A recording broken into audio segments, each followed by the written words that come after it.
వాడు సిబిఐ దీంట్లో ఏది లేదురా బాబు అంటే కూడా లేదు దీంట్లో ఏదో ఉంటుంది అని చెప్పి చెప్తాను. ఇది ఎక్కడ దరిద్రం నాకు ప్రపంచంలో ఏముంది. చంద్రబాబు దీంట్లో అదేంటి బాత్రూమ్ పౌడర్ అన్నాడు, బాత్రూమ్ మందులు అన్నాడు, టాయిలెట్ క్లీన్ చేసేది అన్నాడు అని చెప్పి అతనే ఏకసభ్య కమిషన్ వేస్తాడు.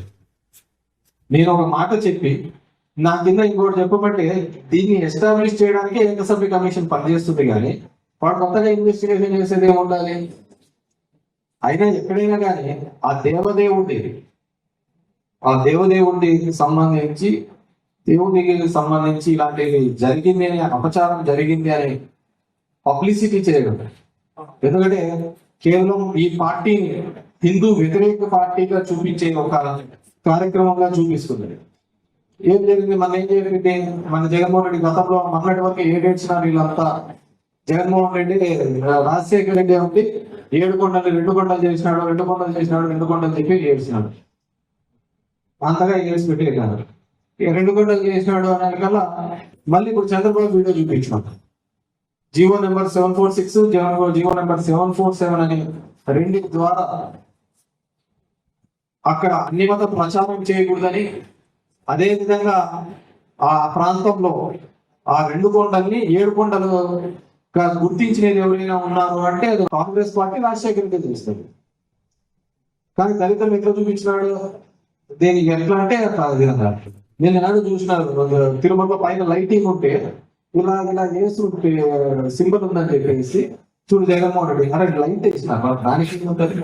నేను ఇంకా అంతకంటే దళితం తెలుసా, ఈ కరెంట్ కూడా ఉంటుంది కదా, ఇట్లా సెక్యూరిటీ పైన ఇట్లా రాక బాగా ఉంటుంది, దాన్ని కూడా ఫోటో చూపించినారు. ఇది శివవాహనం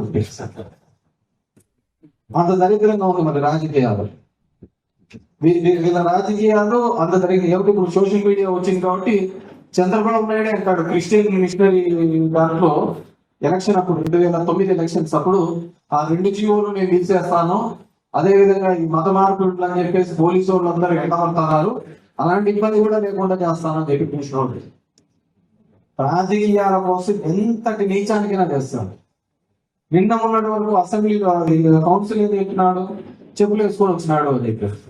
చంద్రబాబు ఇంతవరకు షూ వేసుకోకుండా చెప్పులు ఉత్తకాలంతో ఎప్పుడైనా చూసినారా? తన్ని ఉత్తకాలంతో చూసినది కూడా ఎప్పుడు షూతోనే ఉంటాడు. చెప్పినాడు. మళ్ళీ నిన్న పోయి అందరు కొట్లాడితే అది ఎడిట్ చేసినాడంటే ఆ వీడియో లేవు, 50 మధ్యలో కనపడ్డాయి. అంటే మేబీ నాకు తెలిసి ఆ వెంకటేశ్వరంతో కానీ దేవుణ్ణి పెట్టుకుని అడ్డం పెట్టుకుని ఆడితే ఎంత దరిద్రం ఉంటుందో అంత దరిద్రం మళ్ళీ హెరిటేజ్ గా చూసుకొని వస్తుంది. మొత్తం చూసినాము అంటే హెరిటేజ్. మన ఎప్పుడో అన్నాడు శివుని మెడలో పాము తీసుకొని ఇది చేస్తాను అని చెప్పాడు. ఏమైంది? నిన్న తిరుమల క్యూ లైన్ ఇంతవరకు ఎప్పుడు లేదంట, ఎవరికో పాము కాటేసిందంట. ఇతను ఎప్పుడు మొదలు పెడతాడో అప్పుడు ఎప్పుడు లేదు 2 మంది చచ్చిపోయినారు తిరుమలలో. నేను ఇన్నాళ్ళు చూస్తాను.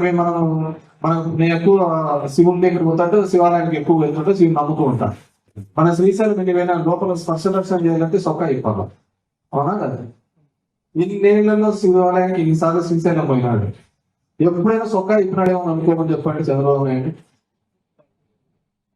ఇంతవరకు సొక్క ఇబ్బంది లోపలికి రాని గుళ్ళేకి గర్భగుళ్ళకి రానిస్తారా? నన్నైతే ఎప్పుడు రానే కానీ మిమ్మల్ని ఏమో రానిచ్చే తెలియదు, రానిలే కదా. రానికపోతే ఇంతవరకు ఎప్పుడైనా చొక్కా ఇప్పిపోయినాడేమో అనుకోమని పోయింటాడు. ఏమంటే తెలుస్తున్నాడు.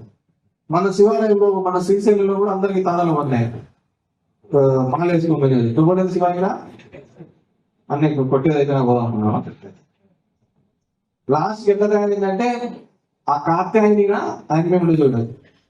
మన సినిమాలో వచ్చి కాత్యాయని ఫోన్ చేసినావా అని చెప్పి ఆయన మీనాక్షి చౌదరి వీళ్ళతో బిక్కిపిస్తాను.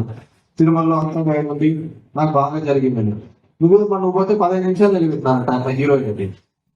15 నిమిషాలు నిలబెట్టినానంట హీరోయిన్ కి. నాకు సూపర్ గో చేసినారు, మాదంతా ధని వెళ్ళింది.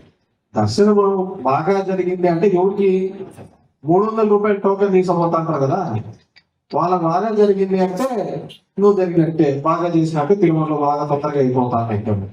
మీనాక్షి చౌదరికి జరిగిందని, ఇంకో హీరోయిన్ జరిగిందని, ఇంకో చరణ్ రాజు బాగా జరిగిందంటే పోతాడు. నువ్వు పోతే శారవం దొరుకుతాడు, ఆడ 10 నిమిషాలు నిలబడతాను. నేను నీకు కాదు కదా. సామాన్యులకి ఏ విధంగా జరుగుతుంది అనేది ముఖ్యం. సామాన్యులకి దేవుని దర్శనం ఎంత త్వరగా అయిపోతుంది దాని మీద లేదు. అంటే ఆ దేవుణ్ణి కూడా రాజకీయాలకు ఏ విధంగా వాడుకోవచ్చు, ఏ విధంగా నిందలు పోవచ్చు అనేది ఇప్పుడు కొత్తగా చూస్తున్నట్టు. ఈరోజు చంద్రబాబు నాయుడు గారు ఆ విధమైన ఒక ఆలోచనతో ఏదో విధంగా మగ్గ పెట్టాలి. ఏ విధంగా మీరు చూసినారు లేదు, హెరిటేజ్ షేర్లు జూన్ 10, 2024 ఎప్పుడైతే చంద్రబాబు నాయుడు ముఖ్యమంత్రి అనౌన్స్ చేసినాడు, అంటే ప్రధానమంత్రికి సపోర్ట్ చేస్తానని అనౌన్స్ చేసినాడు, ఆ రోజు ఒక రోజు 521 కోట్ల రూపాయలు హెరిటేజ్ లాభం. హెరిటేజ్ లాభం 521 రూపాయలు. ఈ రోజు చూస్తే అది 338 నిలబడిపోయింది. ఆ రోజు 731 రూపాయలు ఉన్నాయి షేర్ వాల్యూ. దగ్గర సగానికి సగం పడిపోయింది. ఎప్పుడు పడిపోయిందో తెలుసా? ఇతను ఎప్పుడైతే తిరుమల లేపున్నాడో, రాజకీయంగా తిరుమలని లేపినాడో ఆ రోజు నుంచి పడిపోయింది. దగ్గర 3,000 కోట్లు లాస్ అయింది వాళ్ళ కంపెనీ. 1 కాదు 2 కాదు, 3,000 కోట్ల రూపాయలు లాస్ అయింది. ఎప్పుడైతే తిరుమల లడ్డు ప్రస్తావన చేసినాడో, ఎప్పుడైతే దీని మీద రాజకీయంగా వాడుకోవాలని చూసినాడో నుంచి దిగజాగ్రత్త మొదలుపెట్టి ఇప్పటికి రోజు 10 రూపాయలు పడిపోతానే ఉంది. నిన్న మనం చూసినాం ఏదో హెరిటేజ్ దాంట్లో విమానాలకు అజిత్ పవార్ కి సంబంధాలు ఇవన్నీ బయటకు వచ్చాయి. అంటే ఎప్పుడైతే నువ్వు ఆ వెంకటేశ్వర స్వామితోనే రాజకీయం చేయాలని ఆడుకోవాలని చూసినాము అంటే దానికి అర్థం. ఇప్పుడు మనందరూ కూడా ఆలోచించుకోవాల్సింది, రాబోయే కాలంలో మన పార్టీ చేసిన అభివృద్ధి కావచ్చు, సంక్షేమం కావచ్చు. గతంలో ఏమనే వాళ్ళు జగన్మోహన్ రెడ్డి అంతా పేదోళ్ళకే ఇచ్చేవాడు, పేదోళ్ళకే ఇచ్చేవాళ్ళు. ఈరోజు వ్యాపారస్తులంతా మాట్లాడతారు. వ్యాపారస్తులంతా అప్పుడు ఏమనే వాళ్ళు, అంతా వాళ్ళకే ఇచ్చేది తప్ప మాకే ఇస్తాడు జగన్ రెడ్డి అనేవాళ్ళు. ఈరోజు వ్యాపారస్తులు అంటే జగనే మేలయ్యా, అంతో వాళ్ళ పేదోళ్ళకి ఏదో సాయం చేస్తుంటే మా వ్యాపారంలో బాగుంటాయంటే అంతే కదా రోజయ్య. అంటే ఏదైనా కానీ కొనుగోలు శక్తి పెంచాలి. ఇప్పుడు కొనుగోలు శక్తి ఉంటుంది ఉంటే లోకేష్ ఉంది, లేదంటే పవన్ కళ్యాణ్ ఉంది తప్ప జనానికి లేదు కొనుగోలు శక్తి. కాబట్టి ఆ విధంగా మనందరినీ కూడా మభ్య పెడుతూ మోసం చేస్తూ వచ్చినారు. ఇప్పటికైనా మించిపోయినది లేదు. రాబోయే కాలంలో వాళ్ళేమో లోకల్ బాడీస్ రాబోతున్నాయి. 3 నెలలు 4 నెలలు బీసీ కమిషన్ వేశారు. అదేవిధంగా జనగణన కూడా వేసినట్టున్నారు. అది అయిపోతాయి, లోకల్ బాడీస్ వస్తాయి. లోకల్ బాడీస్ లేవనుకోవద్దండి, ఖచ్చితంగా లోకల్ బాడీస్ వస్తాయి. ఎందుకంటే చంద్రబాబు ఫీల్ అయిపోతున్నాడు అంతా బాగుంది అని చెప్పేసి. జనాల దగ్గర పోతే తెలుస్తూ ఉంటుంది. కాబట్టి మనం అన్నిటికీ కూడా సిద్ధంగా ఉండాలి. పార్టీ అన్నిటికీ కూడా అన్ని విధాలుగా కూడా సిద్ధంగా ఉండాలి, ముందుకు పోవాలి. ప్రభుత్వం చేస్తున్నటువంటి తప్పిదాలని అన్ని వేదికల మీద కూడా మాట్లాడాల్సిన అవసరము ఆవశ్యకత ఉందని చెప్పేసి తెలియజేసుకుంటూ, ఈ రోజు ఏ 15,000 మందిని అయితే ఒక వైఎస్ఆర్సీపీ సైన్యంగా ధర్మవరం నియోజకవర్గంలో చేశామో వాళ్ళందరినీ కూడా ఏకతాటి మీదుగా తీసుకొని వచ్చే కార్యక్రమం చేయాలి. ఇంతకుముందు మీతో అన్న విధంగా మొదటి విడతగా గ్రామాలలో ప్రతి 15 రోజులకు ఒకసారో 2 రోజులకు ఒకసారో వీళ్ళందరినీ కూడా కూర్చోబెట్టి